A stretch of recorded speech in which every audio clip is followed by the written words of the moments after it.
When Benjamin Franklin exited the Constitutional Convention, he was asked by a woman, "Sir, what have you given us?" His immediate response was, "A republic, ma'am, if you can keep it."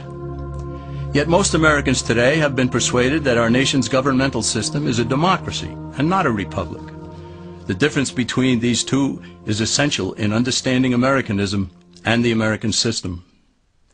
Before we discuss political systems, however, it's helpful to address the confusion that has been spread about the political spectrum. Many have been led to believe that the political spectrum places groups such as communists on the far left, fascists or dictators on the far right, and political moderates or centrists in the middle. However, a more accurate political spectrum will show government having zero power on the far right to having 100% power on the far left. At the extreme right, there is no government. The extreme left features total government under such labels as communism, socialism, Nazism, fascism, princes, potentates, dictators, kings, any form of total government. Those who claim that Nazis and fascists are right-wing never define their terms. This amounts to spreading confusion. Toward the middle of the political spectrum can be found the type of government limited to its proper role of protecting the rights of the people. That's where the Constitution of the United States is. Those who advocate such a form of government are really constitutional moderates. So let's analyze the basic forms of government. They are monarchy or dictatorship ruled by one, oligarchy ruled by a few, democracy ruled by a majority, republic ruled by law, and anarchy, which is ruled by no one. In discussing these five, we'll see that they can be narrowed down to even fewer. Looking first at monarchy or dictatorship, this form of government doesn't really exist in the practical sense. It's always a group that puts one of its members up front. A king has his council of nobles or earls, and every dictator has his bureaucrats or commissars, the men behind the scenes. This isn't ruled by one, even though one person may be the visible leader. It's ruled by a group. So let's eliminate monarchy, dictatorship, because it never truly exists. Oligarchy, which is ruled by a group, is the most common form of government in all history. And it is the most common form of government today. Most of the nations of the world are ruled by a powerful few, and therefore oligarchy remains. At the other end, we find anarchy, which means without government. Some people have looked over history and found that many of its worst crimes were committed by governments, so they decided that having no government might be a good idea. But this is a mistake, because as the ancient Greeks stated, without law there can be no freedom. Our founding fathers agreed and held that some amount of government is a necessary force in any civilized, orderly society. In a state of anarchy, however, everyone has to guard life, liberty, and property, and the lives of family members. Everyone must be armed, and movement is severely restricted because one's property has to be protected at all times. Civilized people have always hired someone to do the guarding, a sheriff, a police force, or some branch of government. Once law enforcement was in place, the people were freer. They could leave their property, work in the fields, and so on.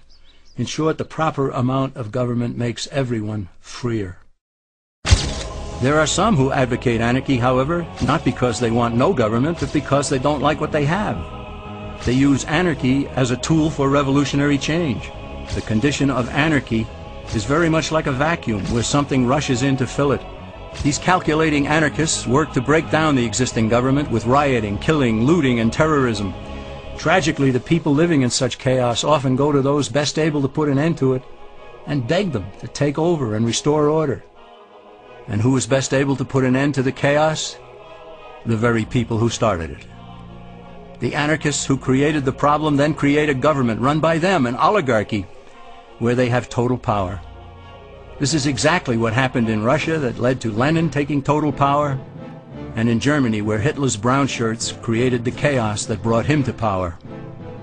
But anarchy isn't a stable form of government.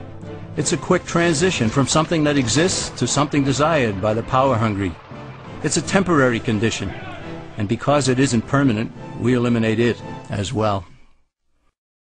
The word democracy comes from two Greek words, demos, meaning people, and kratein, meaning to rule. Democracy, therefore, means the rule of the people, majority rule. This, of course, sounds good, but suppose the majority decides to take away one's home, or business, or children. Obviously, there has to be a limit. The flaw in democracy is that the majority isn't restrained. If more than half the people can be persuaded to want something in a democracy, they rule. What about republic? Well, that comes from the Latin, res meaning thing, and publica meaning public. It means the public thing, the law. A true republic is one where the government is limited by law, leaving the people alone. America's founders had a clean slate to write on. They could have set up an oligarchy. In fact, there were some who wanted George Washington to be their king. But the founding fathers knew history, and they chose to give us the rule of law in a republic, not the rule of a majority in a democracy. Why? Let's demonstrate the difference in the setting of the Old West. Consider a lynch mob in a democracy. 35 horseback riders chase one lone gunman. They catch him, and they vote 35-1 to hang him. Democracy has triumphed, and there's one less gunman to contend with. Now consider the same scenario in a republic. The 35 horseback riders catch the gunman and vote 35-1 to hang him. But the sheriff arrives, and he says, "You can't kill him. He's got his right to a fair trial." So they take the gunman back to town. A jury of his peers is selected, and they hear the evidence and the defense, and they decide if he shall hang. Does the jury even decide by majority rule? No, it has to be unanimous, or he goes free. The rights of the gunman aren't subject to majority rule, but to the law. This is the essence of a republic. Many Americans would be surprised to learn that the word democracy does not appear in the Declaration of Independence or the U.S. Constitution, nor does it appear in any of the constitutions of the 50 states. The founders did everything they could to keep us from having a democracy. James Madison, rightly known as the father of the Constitution, wrote in essay number 10 of the Federalist Papers, "Democracies have ever been spectacles of turbulence and contention, have ever been found incompatible with personal security or the rights of property, and have in general been as short in their lives as they have been violent in their deaths." Alexander Hamilton agreed, and he stated, "We are a republican government. Real liberty is never found in despotism or in the extremes of democracy." Samuel Adams, a signer of the Declaration of Independence, stated, "Democracy never lasts long. It soon wastes, exhausts, and murders itself."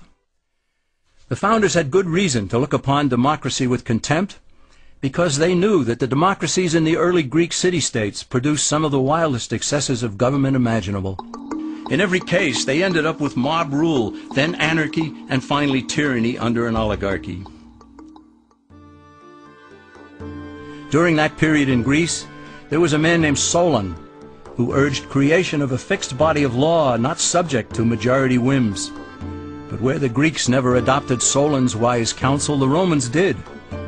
Based on what they knew of Solon's laws, they created the 12 tables of the Roman law, and in effect built a republic that limited government power and left the people alone. Since government was limited, the people were free to produce, with the understanding that they could keep the fruits of their labor. In time, Rome became wealthy and the envy of the world. In the midst of plenty, however, the Roman people forgot what freedom entailed. They forgot that the essence of freedom is the proper limitation of government.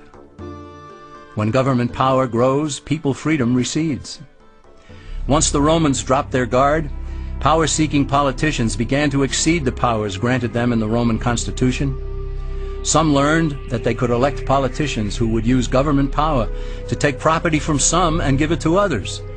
Agriculture subsidies were introduced, followed by housing and welfare programs. Inevitably, taxes rose and controls over the private sector were imposed. Soon, a number of Rome's producers could no longer make ends meet, and they went on the dole. Productivity declined, shortages developed, and mobs began roaming the streets, demanding bread and circuses from the government.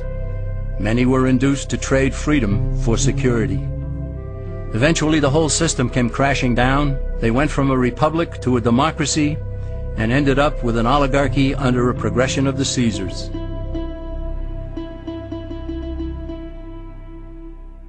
Thus, democracy itself is not a stable form of government.